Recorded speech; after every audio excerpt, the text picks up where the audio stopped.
the ocean does not end where the light does. Below the surface, another world begins. At 200 meters, the blue turns to ink. Sunlight fades into a cold, endless dusk.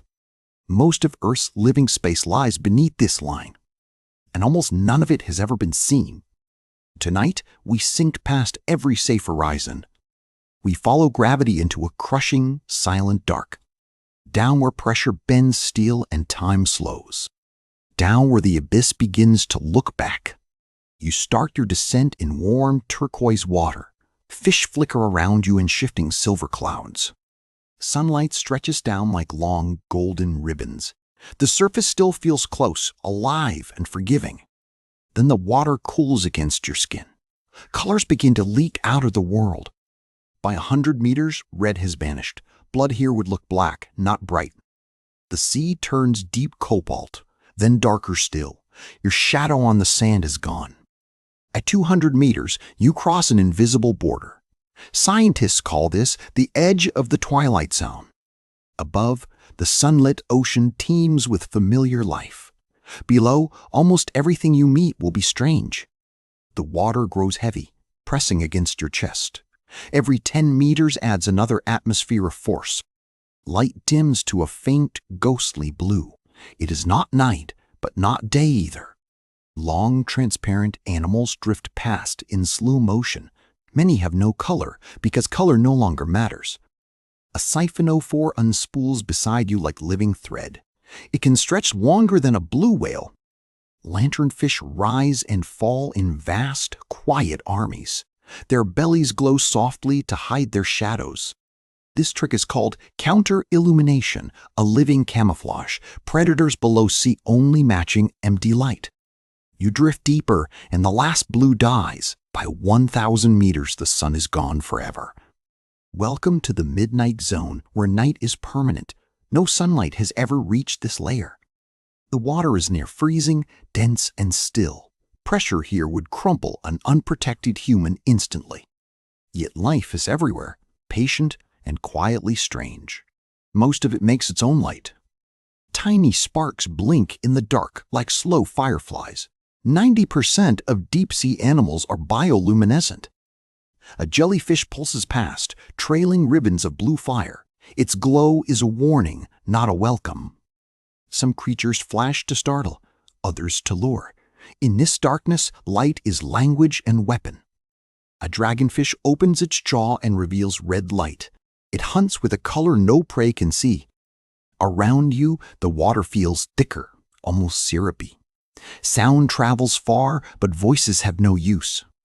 You hear only your own heartbeat in the helmet. The deep does not answer questions.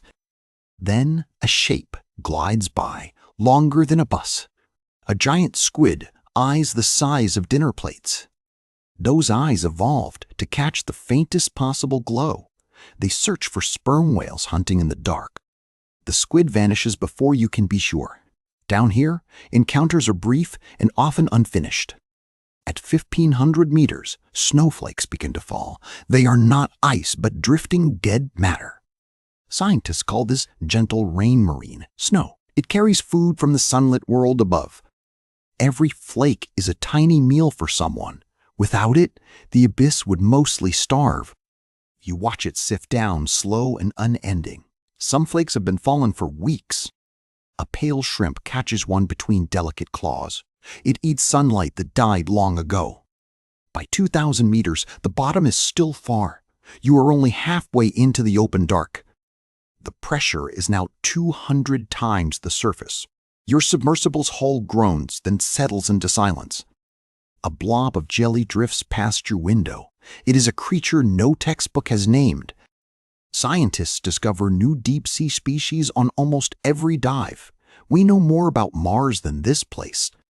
A faint thump echoes through the cold water. Somewhere distant, a sperm whale is hunting. It can dive past 2,000 meters on one breath. It clicks like a slow, patient drum. Each click can stun squid in total darkness. Sound becomes its eyes, where light cannot reach. You sink lower, leaving the whale to its world. The dark grows denser, almost physical. At 3,000 meters, you enter the abyssal zone. Here, the seafloor finally begins to appear. It is a vast, soft plain of pale sediment, flatter and wider than any desert above. This plain covers most of our planet's surface. Few human eyes have ever rested on it. Strange tracks wind across the mud like signatures. Something walked here, but you do not see it. A sea cucumber crawls slowly through the silt. It eats the seabed one mouthful at a time. Tripod fish stand on long, stiff fin rays. They face the current and wait for food. Could you stay calm in this endless, lightless plain? Tell me in the comments below.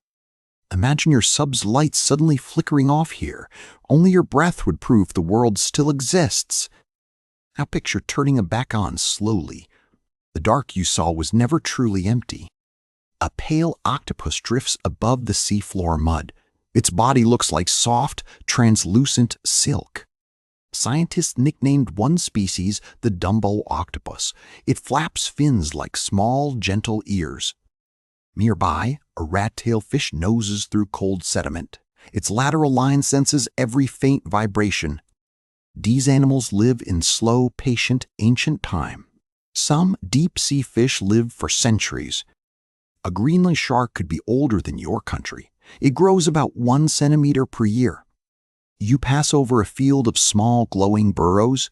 Each hole is a quiet home in the dark. At 4,000 meters, the water is brutally cold. It hovers just above freezing, steady year-round. Pressure is now 400 atmospheres against the hull. A car would be crushed to a metal pancake. Yet the sub holds, humming softly in the gloom. Engineering and ocean meet in tense agreement. A faint orange glow appears in the distance. It is not sunlight, but heat from below. You drift toward a chain of underwater chimneys. They rise from cracks in the planet's crust. These are hydrothermal vents, towers of mineral and fire. Water leaves them hotter than boiling. Yet life crowds every surface, thick and strange. Giant tube worms sway in red, feathery plumes. They have no mouth and no stomach inside. Bacteria in their tissues make food from chemicals. Here, life feeds on the earth, not the sun. It is a second, hidden way of being alive. Some scientists believe life on Earth began near vents. If true, this dark place is our true home. You leave the vents and continue downward. The seafloor begins to slope away beneath you. Below opens a trench, deeper than any mountain is tall. The light of your sub cannot reach its edge. At 6,000 meters, you enter the hadal zone, named for Hades, the ancient god of the underworld. Only a handful of humans have ever come here, fewer than have walked on the moon. Pressure presses in from every direction at once. It would crush a normal submarine like foil. Yet small, pale shrimps swim past your viewport. Their bodies are built to thrive under this weight. Snailfish glide along the steep, muddy walls. They are the deepest fish ever filmed. Their bones are soft, their flesh almost transparent. They look more like ghosts than animals. Down here, color is meaningless and bones are luxuries. Everything is built for pressure and patience. At 10,000 meters, you near the trench floor. This is deeper than Mount Everest is tall. Above your head sits the entire weight of the ocean, 1,000 times the pressure of the surface. Your lights pick out pale stones and fine silt. Plastic bags have been found even here. The deepest point reaches almost 11,000 meters. It is called the Challenger Deep. More people have stood on the summit of Everest. Only a few have touched this lonely floor. You hover. Engines whisper quiet, hull faintly creaking. The dark outside is older than memory. Nothing moves for a long, perfect moment.